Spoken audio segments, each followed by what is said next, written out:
Hey guys, my name is Simpzy and welcome to the first episode of Season 2 of my FIFA 15 Bolton Wanderers Road to Glory Career Mode. In today's episode, we only have one match because we have a shit ton of transfer negotiations because we've obviously been promoted to the Premier League. We ended up winning the title last year, which is absolutely superb. We do have a match against Liverpool here today though. Now, obviously, when you end the season over the summer holidays and the training camps and whatnot, players seem to go up in stats. Andre Ayew has gone up a +1 as well, which is good to see, seeing as we picked him up on a pre-contract. However, guys, looking at our funds, we have less funds than we did last year, so it's going to be a crazy challenge. I was umming and ahhing whether or not to do the financial takeover, because obviously when clubs get promoted to the Premier League, they do manage to get some sort of funding. Standings, I had 12 million last season, now I only have 6. But I think it defeats the purpose of the Road to Glory Career Mode. It's a challenge with this budget, and we're going to have to play spectacularly well in this season to progress. But guys, I just want to thank each and every one of you who have been supporting this Bolton Wanderers Career Mode. You've been superb all throughout the first season. I'm still happy to continue the Bolton Wanderers Career Mode. I'm still enjoying it, so I hope you guys do enjoy watching it as well. It's going to be absolutely fantastic.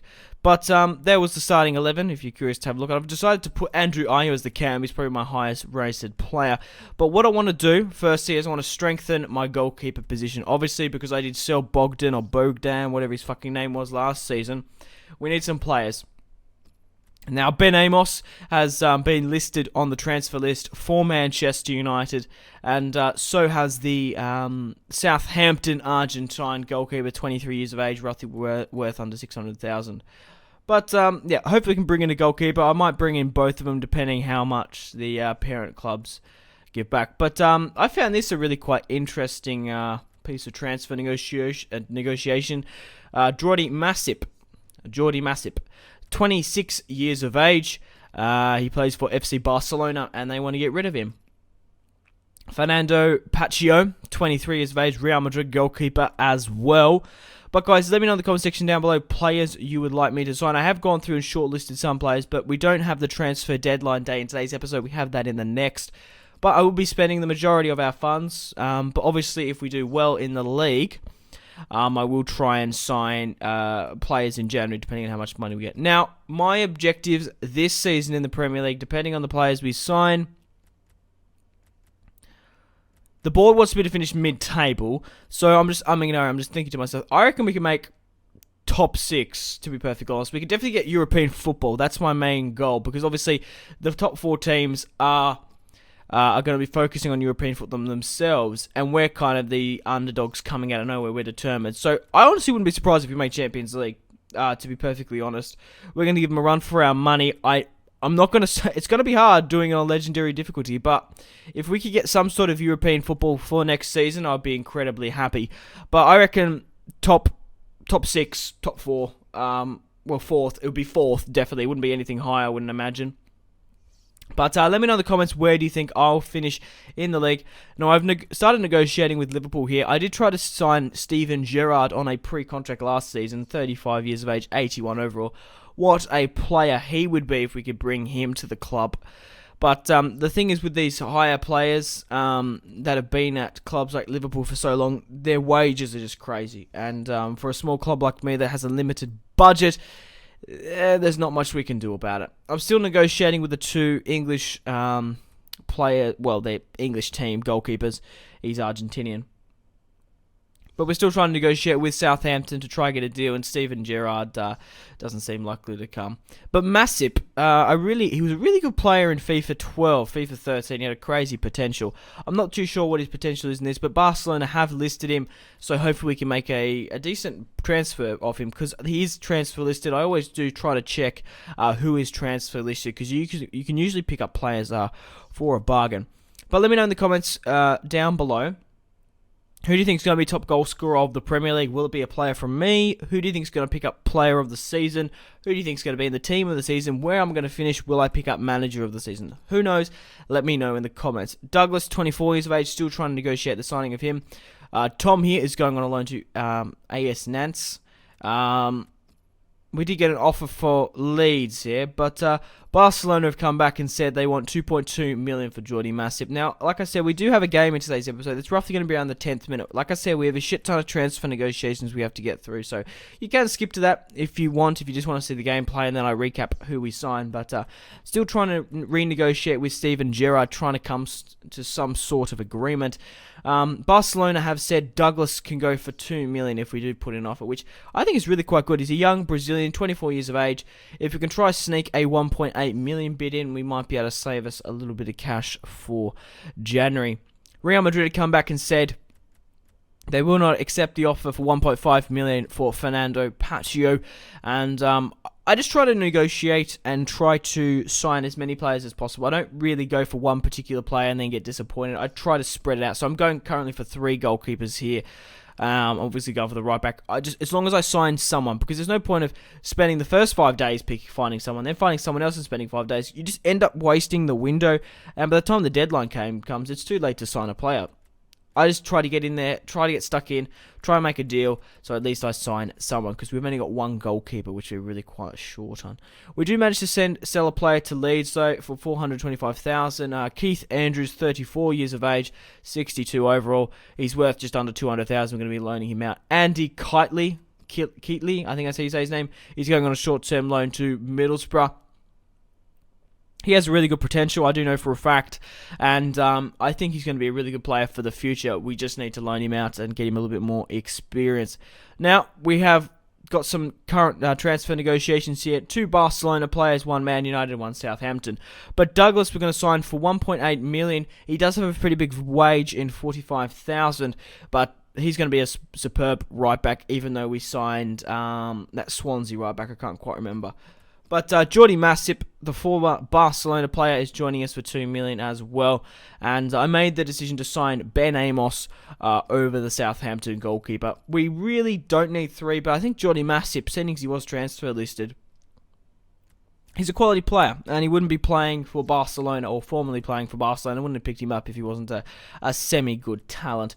70 overall is not too bad. He does have a pretty good potential. 26 years of age. He is Spanish. He is going to be my main goalkeeper. Douglas, look at the stats. Douglas has 71 overall. He can play as a right back, right wing back. He's got high attacking work rate and medium defensive, which is all good by me. Ben Amos, 25 years of age. He's going to be that squad rotational goalkeeper. And I can't even remember the goalkeeper we have at the moment. But Connor is going on a short-term loan here. Max Clayton, 66 overall, 20 years of age. He has a really good potential. He's going to Norwich. We got an offer here from Enes Anil, 18 years of age, 73 overall. Barcelona have put a bid in for 12 million. We did buy him for, was it 6 or 8? I can't quite remember off the top of my head. But Barcelona straight out rejected it. We got some contracts we do need to sign. David Wheater here. Wheater, I think that's how you say his name. I kind of got tongue-tied there.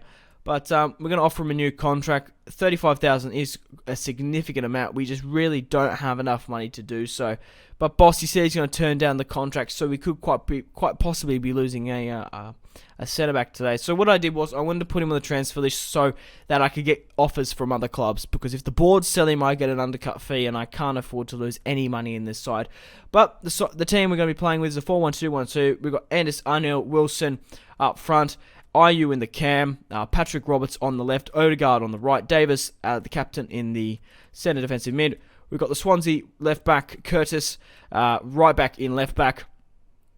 We've got Douglas in the centre back. We've got Mills and Wheater in the centre back position, and Massip in goal.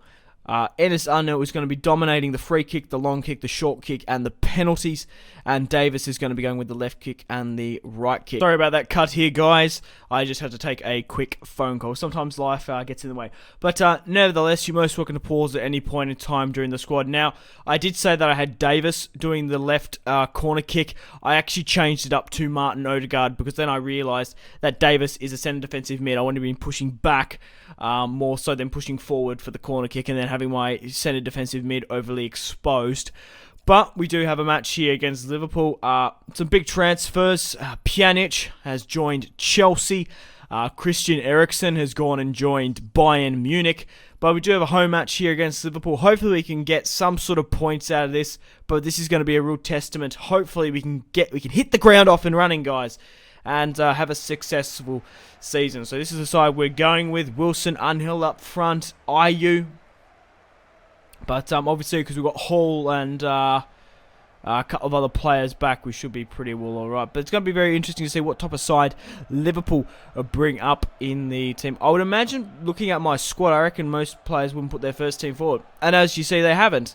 For some reason, not playing Daniel Sturridge or Mario Balotelli. They've got Gerrard, who's 35 years of age, and Lucas Leiva, Enrique and Johnson. So, especially up front, they've got Barini and a couple of youth players there, which it just doesn't make sense. But Martin Odegaard on the ball manages to find Enes Unhill. He breaks away and starts off the scoring at home in fucking Bolton. 1-0 up just before the 14th minute, and we're off to a sensational start. And Enes Unhill christens the first goal of the Premier League for Bolton, seals the deal. Slim Dog Mingale had no fucking chance on that one. But nevertheless, Liverpool were back on and they broke away really quite quick. Masip, the former Barcelona man, managed to save it somehow. But Markovic, they actually find Markovic. I think it might have been Glenn Johnson who threw that. However, nevertheless, we did manage to give away a penalty just before the 35th minute. And the one and only number 8, Liverpool captain Steven Gerrard, steps up, buries it straight down the middle, and it's back to 1-1 just before half-time in the 37th minute. So, what a match starting off here against Liverpool. We're up for a little bit now, we're straight back down. They put us in our place, hopefully not for the entirety of the match. But Wilson on the ball, trying to create something, manages to find Enes Unhill on the break. The Turkishman fires one at goal. It hits Skirtle with the deflection. It didn't amount to anything from the corner kick. Henderson on the ball tries to find Steven Gerrard. The header goes wide, and they do manage to bring on Daniel Sturridge eventually. But from the throw-in, Enes Unhill on the ball manages to find Wilson, and he just couldn't apply the finish into the back of the net. Patrick Roberts on the ball, breaking away, trying to get his shot off with the roulette, and just not quite at Slim Dog Mingale was stretched too far.